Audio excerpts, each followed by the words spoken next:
This is the Recruit the Employer podcast, and you're listening to episode 107, Finishing Well, Why I'm Retiring, quote unquote, from career coaching.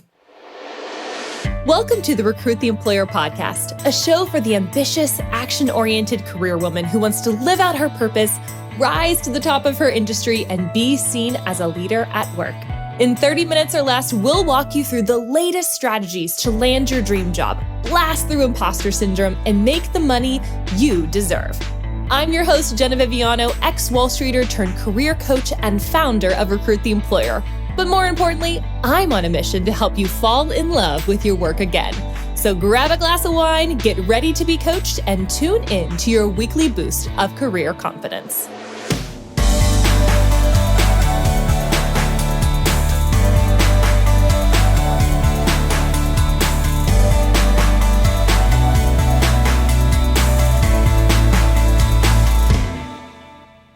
Hello, friends, and welcome back to another episode of the Recruit the Employer podcast. I left y'all with a bit of a cliffhanger last week. And so what I thought I would do, instead of just kind of sharing with you in a monologue style about why I'm quote unquote retiring from career coaching, I thought I would bring on my friend and actually office roommate, Elizabeth Evans, who is podcast extraordinaire, and she's amazing at what she does. So I said, you know what, why don't you come on and interview me about this pretty big life transition, but also career transition. So Elizabeth, welcome to the Recruit the Employer podcast. Jena, I am so glad to be here, especially on this special episode today. Jena, we have gone through a lot together, I feel like, in the last year. I know. Being office mates. And we're in a really hot office right now. It is extremely hot here in Nashville, y'all, today. Where is most of your demographic located, Jena? You know, they're all across the country for the most part. I would say large pockets in the bigger cities. So New York, San Francisco. Obviously, I lived in New York for a while. Some Nashvillians, I know for sure. Some Chicago, Atlanta. So the bigger cities is mostly where my ladies are from. Okay, so they're probably feeling the heat like we are right now in the summertime too.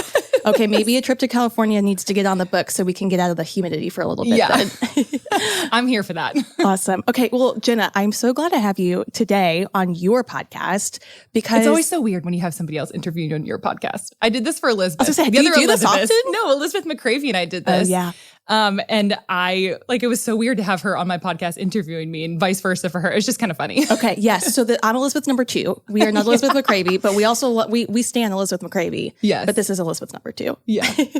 Okay. But a little birdie told me you did leave your listeners with a cliffhanger last week. So you dropped a bomb that you are, quote, retiring from career coaching.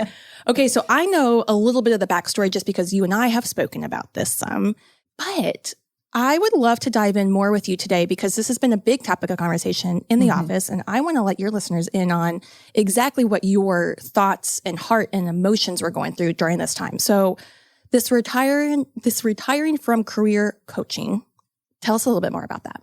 Yeah. So I'd say probably some stirring started to happen last year, right around when I took my sabbatical. I just had I was really exhausted, as everybody was, from COVID. 2020 was just exhausting.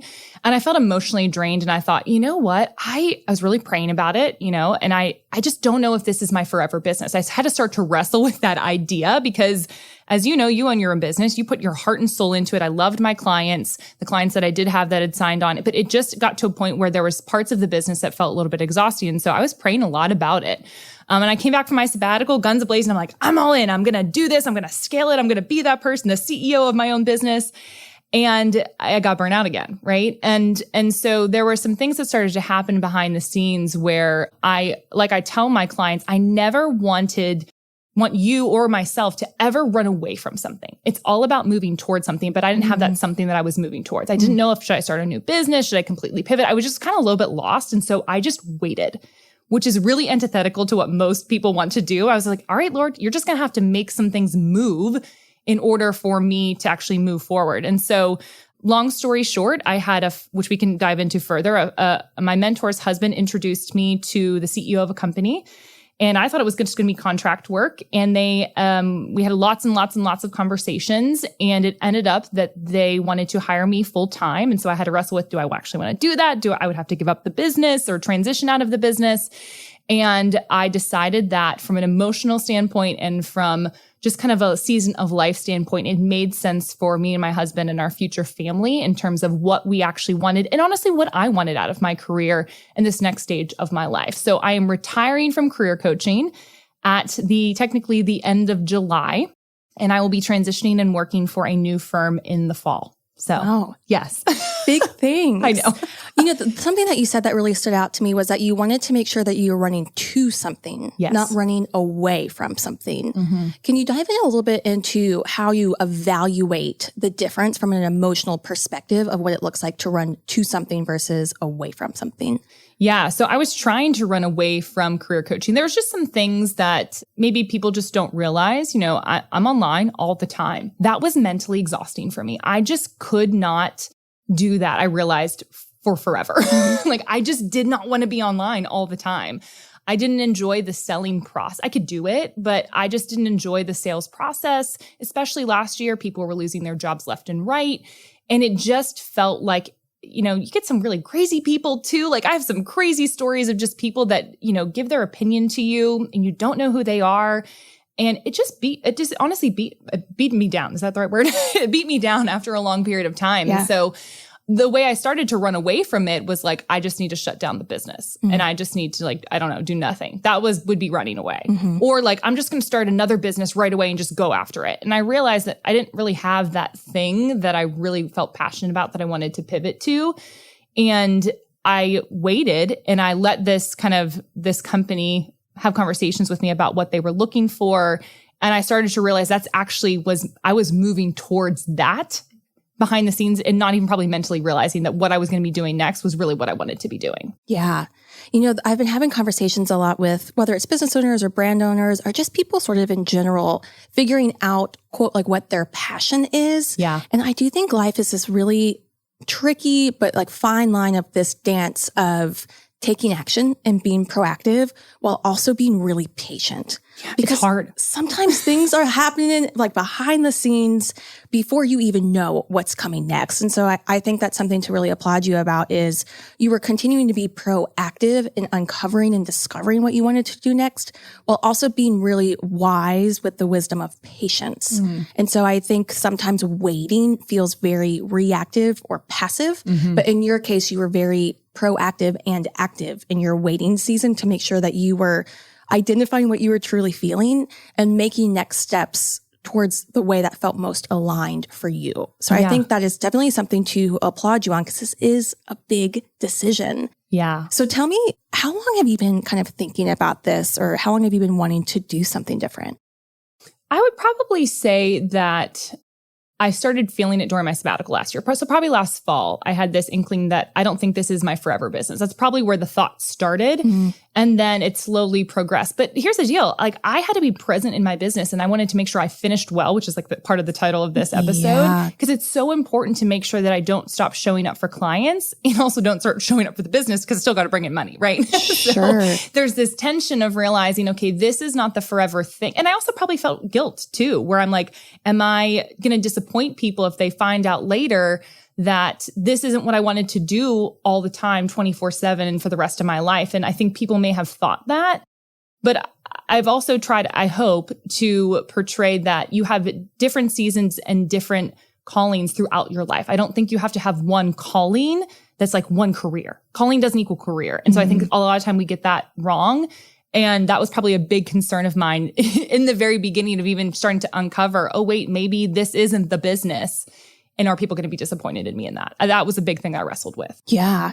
Gosh, I think that's such a good lesson there too of what is it that's keeping us where we are? Is it a passion and we want to see this through? Or is it guilt or other people's opinions? Well, it's not wrong to obviously test the market and receive wise counsel.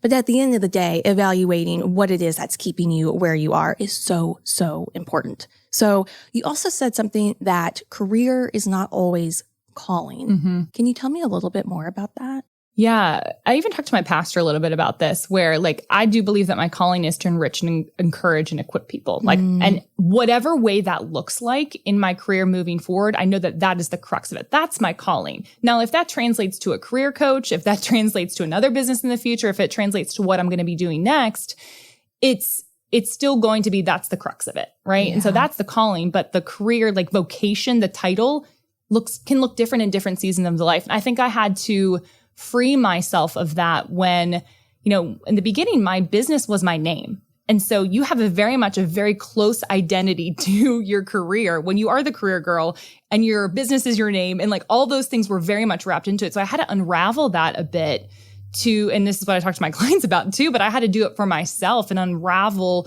what it meant to show up in my career and what my calling meant. And that didn't have to mean that I was failing if I let go of the business and did something new. Yeah. And I think that's just so good. The difference between calling, I would say almost assignment. Yeah, that's good. Yeah. Yeah. I mean, that's very true because you have different assignments throughout your life. You don't have to have one. Yes. And I think a lot of us think that normal people, quote unquote, have one. And that's actually abnormal.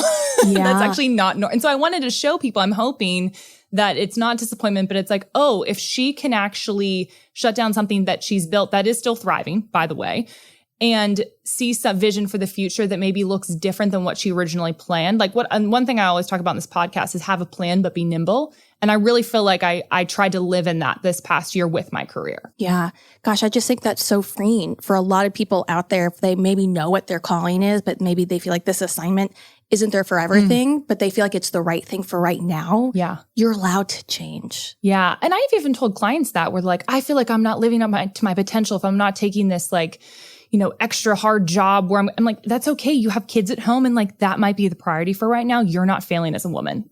Yes.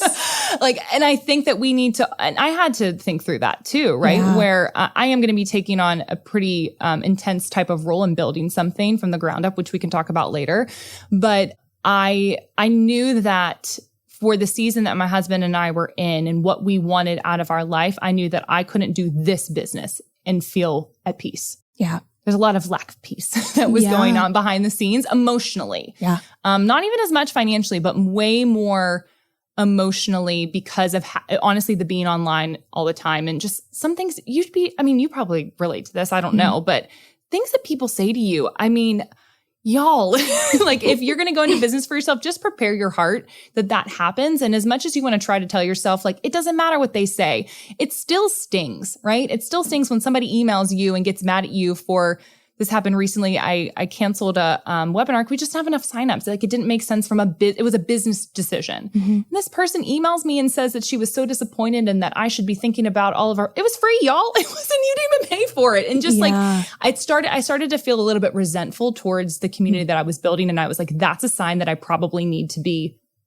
not in this anymore because I don't want to be resentful towards people. That's not a place that I want to live from. Yeah. Okay. So this is, there's a lot to unpack there. So maybe about a year ago, you started feeling a nudge towards something different. Yeah. You were very patient and put forth a lot of wisdom to figure out what to do next, started diving more into what your priorities were, where there was lack of peace, what a next step could be.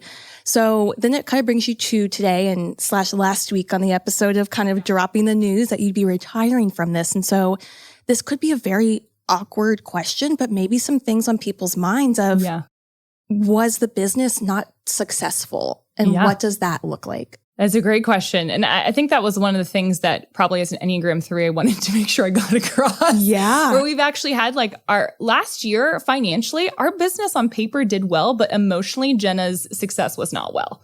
So I looked at it from two different perspectives from a business perspective, financially, we actually fared really, considering everything that went on. And this is more of a luxury service. We did really well. And even this year we had like our biggest month, like 2 months ago. So like I'm signing papers to, sign on for a new company. I'm having my biggest month ever. There's definitely am I making the right choice? Like I had that thought, but it wasn't a financial choice from the sense of our business wasn't doing well. It was a financial choice from I wanted stability for this next season of my life. And though we were doing well and we could continue to do well, what it took for me to do it that well was going to be too much for what I actually wanted in my lifestyle. So when I was making that decision, I was really thinking about lifestyle and I was thinking about strengths and where did those two things mesh together for that next opportunity.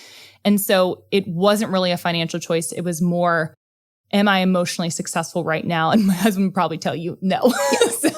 Yes. So, we'll get Brent on next to have his evaluation of the situation. Yeah, I think I would say from an emotional standpoint, I was I wasn't successful last year. And that was kind of a breaking point where it's like, I have a family now. It's not just me. I can't just like buck up and do the thing. I think there's some things that I need to change in my life. I can't just keep on trying to put a square into a round peg, like I can't do that anymore. I think that's where almost, I'll say boundaries and limitations are really, really helpful because if it was just you and you didn't have anybody else relying on you, whether it was Brent or Hank the dog now, you could just keep going. Oh, for sure. But having these types of limitations, I think are really, really helpful to bubble up to the surface what the priorities are when other people are on the line. And so I like to equate it to even sometimes this is a much more simple example than a huge life transition that you went through. But when I'm helping people put together their interviews, I want to make sure that they are preparing enough, but not more than that. And so I had a girl the other week that went through my consulting and she only had like 45 minutes to prepare for an interview where she usually would do it for like 2 hours. And she said it was just as good of an interview as if she had prepared for those 2 hours. And I thought, gosh, sometimes limitations are necessary because she just gained an hour and 15 minutes back to now spend with her family. And so I think adding other people and what can be viewed as like a time limitation or an energy limitation is actually going to help bubble to the surface what our real priorities are in ways that maybe we wouldn't be able to see otherwise. Yeah. I would even say too, when thinking about the decision to kind of shut down the business, I had to ask that. I've been in business for 6 years. Like I had to ask the question, am I okay with where it's at and keeping it the level it is?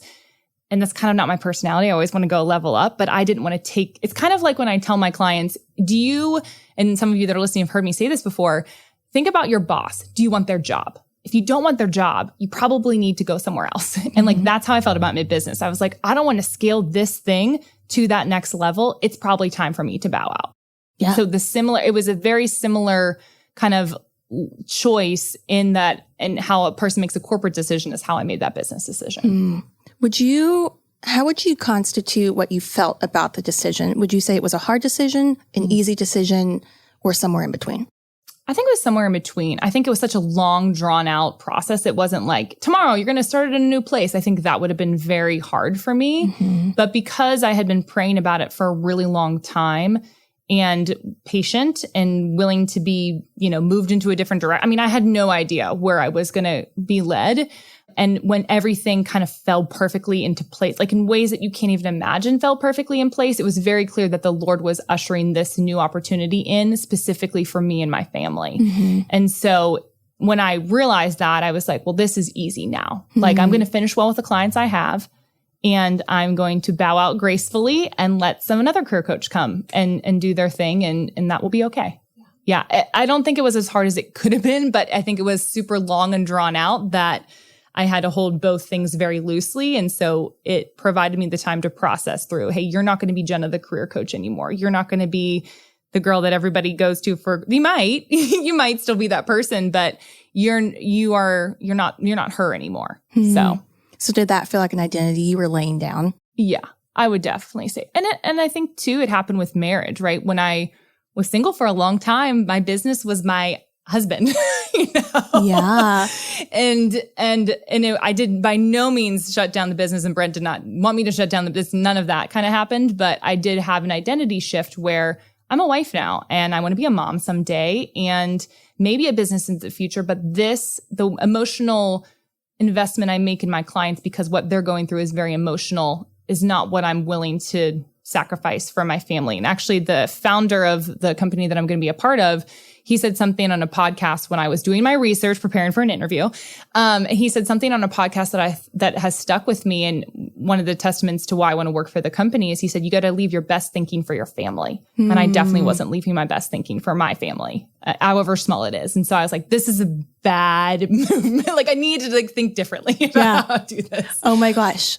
I am feeling way convicted over here. And so if there's literally nothing else that people take from this episode, I think that's it. Especially Enneagram 3s, especially the big time achievers, especially the people that are career focused, which I would put myself in all of those categories minus the Enneagram 3, but I show up sometimes like that for sure. But being able to have your priorities in line, that you're giving your best to your top priorities, even when it doesn't show as successful externally, that can be just a really hard thing. And that's such an internal shift that I'm sure you feel peace about, but it's hard to describe to other people how much growth you've been experiencing as a person. Yeah. I'm sure your relationships are healthier, but for all the Enneagram 3s and achievers and accomplishers out there, that's a really super important shift. Yeah. But also hard because you can't exactly be like, this is how I financially monetized this growth. Yeah. It's just the piece that you're gaining. Yeah. And that's a huge, huge thing. You talked about prioritization. And I think too, with social media in general and like living from your priorities, I was realizing even with me taking off my sign off by 6 and all the things that I was doing to create rules and regulations around how to, keep my mental health in check, I just realized that for me, I was living out of alignment where my business was fully online. And I personally believe that there's very important conversations that are going on in the world, and online is not the place, not the only place that they should be happening. Mm-hmm. And I didn't want to be a cause that somebody was on online. Like I couldn't say bad things about social media and then be online and selling things online and using ads and doing all the things. And I think there was this conflict that I had where I was like, I think this is so unhealthy. And so I want to go smaller, mm-hmm. which is also not what an Enneagram 3 would think. So that tells me it's probably the right direction. Yes. Like I'm trying to go smaller. I'm trying to go local. I'm trying to not be everything to everybody. I'm not trying to get bigger. I'm actually trying to intentionally go smaller, quote unquote, in my career where it's not all about me. Because I was sick of me. Yeah. Yes. We've had numerous conversations about when you're just over your own just stuff over myself. That's holding you back. Yeah. You know there's going to be growth on the other side. It's going to feel really uncomfortable and really weird. But when you're over your own self, it's time to figure out what's going on. And that's how I found this opportunity too, was I was meeting with my mentor's wife, or not wife, my mentor's husband. We were out to dinner and he asked me how business was going. And I said, honestly, I'm just so sick of myself. And I was joking. It was like kind of like tongue in cheek. And he kind of took that and then was like, hey, I should introduce you to the CEO of this company. And that's how it all kind of progressed. Wow. Yeah. Okay. So it was me being sick of myself that actually was the catalyst. Yes. And being honest about that with people in my life. Like, I think that's another thing when a lot of you that are listening, we talk about networking a lot on this podcast. That was quote unquote networking, but I wasn't at a networking event. Like it was just, I was sharing my life and being honest about what was actually going on in my career and what I was feeling. And then it turned into an opportunity. And I think that when you live your life, that's why I say networking's a lifestyle. It's not like an activity or a one-hit wonder. Like you've got to consistently do it. You've got to be being honest about your career just in general. And that's when opportunities, I believe, come your way. And then it happened for me. Literally, I'm a walking example of what I preach. So good thing my things still work. Yes. So if somebody was kind of tuning in today and they're thinking, gosh, I have a big life decision coming up, whether that is a personal one, maybe it's a career move, maybe it's just a job move. What would be maybe 3 steps or 3 pieces of advice that you have personally gone through when making this decision that you would advise them to go through while also making their decision? Number 1, quiet the noise. You've got to quiet everybody else. That's like the first thing that I recommend. Maybe have like one person like on your board of directors, your personal board of directors that you talk to. Yeah.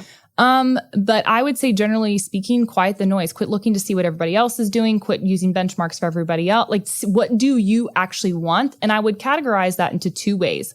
1, lifestyle. What do you want your life to look like? We don't talk about that enough in career exploration. And the second piece is journal through what am I really good at? I realized in my business, I was really good at writing. I was good at selling, but I did not love it. I didn't love marketing, actually. I could do it.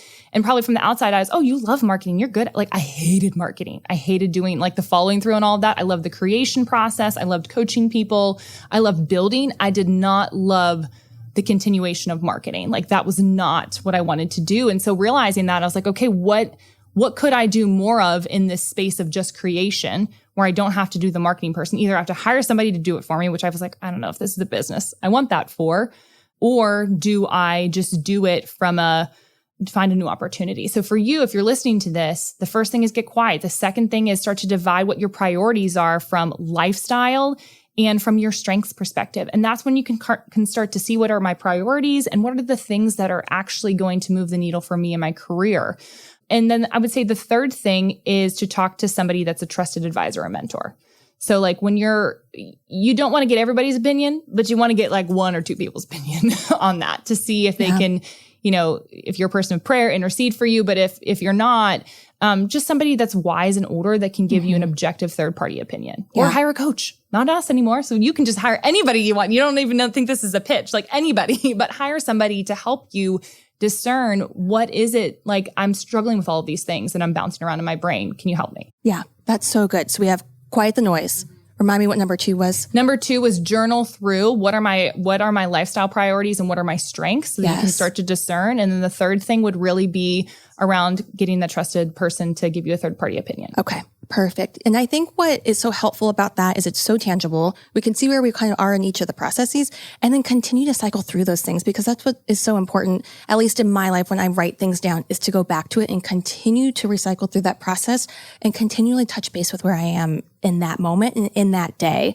Because just like you kind of were walking through it all, this wasn't something that happened overnight. No. This wasn't something that you decided within 24 hours and then announced. This was something that was a long process, and it took a lot of discernment. And like you said, it took some vulnerability, even in talking about business, and then just getting really honest and quiet with yourself. And that can sometimes be the hardest part, is facing what we feel like we might know to be true, but being almost too fearful to speak it out loud. Yeah. And so an exercise I've been going through too recently is, if I'm afraid of a specific result or I'm afraid of making a decision, I think, okay, well, what is the result of this decision? And am I as fearful about it as I actually think that I am? And so something I've just been really conscientious of and more aware of recently is exactly what you said earlier, was peace or lack thereof, and continuing to evaluate that, because I think when we do get quiet enough, like you said, we can really uncover the truth of a situation and our honest answer,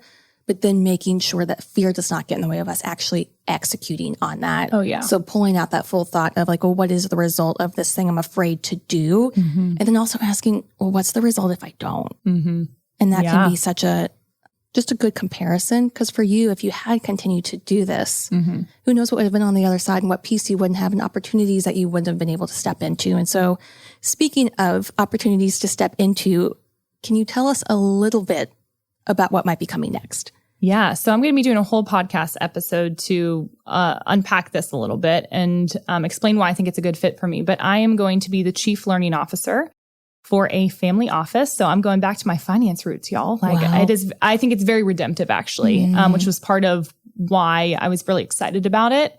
It's a company that doesn't do a lot of marketing, which is so great. They don't even have a social media account. They have like no LinkedIn page. It's fantastic. But they are a very successful family office. And so they service families that are investing their money, and they're looking for somebody to build out the learning side of their business and to help their clients as they are thinking about succession planning. And so that's what I'll be doing. It's kind of random, but it's doing a lot of the things that I know that I'm good at and I'm excited about. And so they're a really great team, and I can share a little bit more about that in a later episode, but I'm going to be a Chief Learning Officer. Chief Learning Officer, CLO, Jena, JENA, CLO. We love it. Okay, well, I can't wait for you to be able to dive more into that and just be able to brag on the new company that you'll be working with. But then bringing it back to recruit the employer. Do you have plans and decisions made about what that looks like next? Yeah. So we actually are doing one final sale of our course. So y'all can tune in next week. We're going to share a little bit about what that entails. There's a price cut, and it is literally the last time we're ever going to sell it. Literally the last time we're ever going to sell it. So that's the first thing. Yeah. The second thing is we will be, this is what the question I've gotten the most from our current clients. Are you stopping the podcast? Yes. Our last episode is the end of July. But all the episodes will be live. So you'll be able to listen to past episodes, no big deal there, but you'll be able to do that. And then we are getting the Career Journal. We've also gotten questions from our clients about that. The Career Journal will be available on Amazon, hopefully by the fall. So you'll be able to purchase it there. So yeah, we will be transitioning out. And the last couple ways to work together are, again, we're going to be reselling Recruit the Employer, the course. So you can listen next week's episode all about that. And the podcast is ending, and the Career Journal is going to be on Amazon by the fall. Okay. So there are still ways to work with you in the meantime. And the Career Journal will be on Amazon, so you can still get some of Jena's thoughts going on there. So what would you say is your favorite part of this season that you're going through right now? That's a really great question. I would say that I have the fact that I have complete peace about this next career move. Now I don't have peace in my personal life because we're wedding planning right now. But I would say from a professional standpoint, I feel really confident that I basically did everything that I wanted to do in this business. You know, it served me really well. It helped me move to Nashville and not have to find a job. It actually ended up being a part of my story of kind of how I met my husband, my interest in the whole faith and workspace. And I'm very proud of what I've been able to do. So I think looking back on that, I probably need to reflect more on those things. And I probably will as kind of the end of July happens. But I'm just really, really proud of what I've been able to accomplish and what my team's been able to accomplish. And the only thing that I didn't get to do and tick off my list was to write the book. And so maybe I'll do that in the future. Maybe that'll be my little side project. But yeah, I would say just proud of what we've done and then just a piece about what's ahead. And I think that has everything to do with finishing well. Yeah. Which is what you have been doing. And I know that is something that you preach and I experience you walking out. It's hard though. Senioritis is real. Oh my goodness. I can only imagine. I'm in the thick of business stuff too, but I so understand your heart and I just respect how you have done all of this and this transition and the wisdom that you have put into it. But yeah, finishing well when you do see that finish line, just like those sprints. I remember all the way back from cross country, you keep going. Once you see that finish line, you run a little bit harder. So thanks for being that inspiration for all of us. Well, thank you so much. I mean, I've been so excited to share this for quite, not a long, long time, but enough time that it's been kind of, itching at me for a little bit. And so I'm just excited about what's to come. And I would love if you're listening to this, if it inspired you in some way, shape, or form. When I started telling some of our current clients, they were like, wow, that actually gives me some freedom to be like, oh, I can change. I can change too. So I feel like if this has inspired you or if you're encouraged by it, either share with a friend. Like it's not about us. It's more just like, is it helping you think differently in your career? That's been our goal all along with this podcast, with our website, with all of our products that we have and services. And so that's what I would encourage you to do is just share it with somebody else. Wow. Well, I know I'm walking away encouraged. I'm getting the career journal. Y'all hop in that last round that you can work with Jena. Thank you for being so vulnerable today. Thank you guys. And be sure to check out next week where we share exactly step-by-step what's included in Recruit the Employer for the very last time. See you then. Thanks for listening to the Recruit the Employer podcast. If you've been loving this podcast and it's been helping you approach your career in a brand new way, I have 2 shameless asks. Number 1, make sure you hit subscribe right this very second. That way you won't miss a single episode. And number 2, would you give us a review? Reviews help other ambitious career women like you know that this podcast is the place to be and helps the podcast climb to the top of the charts. Think of it as some good career karma. And as always, if you want to learn more about the topics we discussed today or are ready to take massive action and invest in yourself and your career, we would be honored to help you. Head on over to recruittheemployer.com/call to book your free strategy session. Regardless, we will see you next week.